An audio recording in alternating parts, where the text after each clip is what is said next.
To create a card like mine, I'm going to begin by stamping with a watermark resist ink pad onto watercolor paper and then coating with black embossing powder and heat setting the images. I'm doing this for a little bit of shine to get the raised edges and just to add a little more texture and detail to my project. I am using Impression Obsession Balzer Designs stamps for this, and I am using the summer set. Absolutely love these images. They are so much fun. For my color mediums, I am using Zig Clean Color pens, although any type of watercolor medium whatsoever will work well. So for this, all I'm doing is using a water brush.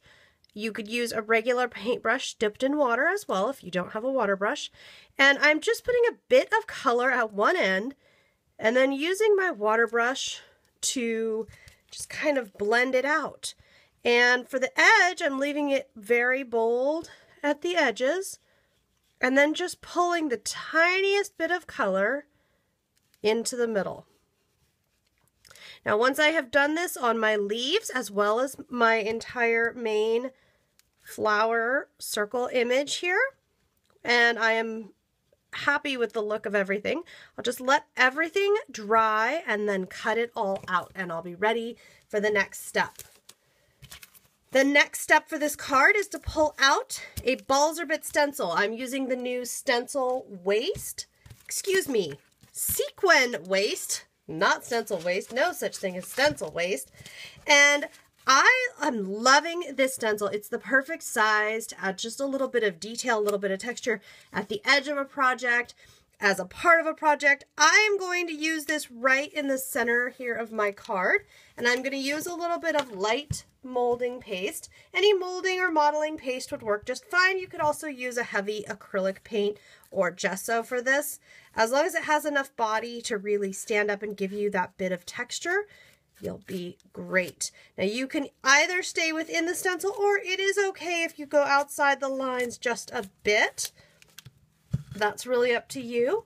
Once you're done, you'll want to lift the stencil off. The stencil is really easy to use and has been really wonderful for me so far.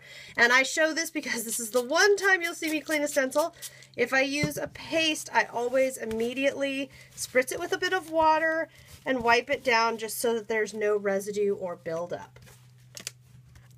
Once this has dried, it's color time. Now, to do the coloring, it's really complicated. You're definitely going to want to stay tuned because this is going to take a really long time. Are you ready? Done. I'm so serious. 1 squirt of mist. I happen to use Peacock Feathers Distress, but any mist would do. And then 2 to 3 squirts of water, depending on your project and the exact look that you would like. Now, if you're not happy with this, if it's too much color, if you want to get more movement, you can spray some water towards the top of the project. That's one thing that I love about working with mediums. If you don't have spray mediums, guess what? You could use watercolors, you could use inks, you could use anything you like. And just allow this to fully dry. Once dry, I ran this through my sewing machine. You'll notice I'm working on a card front. I do this because I like to be able to get all my funky mixed media stuff going on without worrying about getting color or ruining the inside of my card. So once you are all set, you can go ahead and cut out your pieces and assemble them however you would like.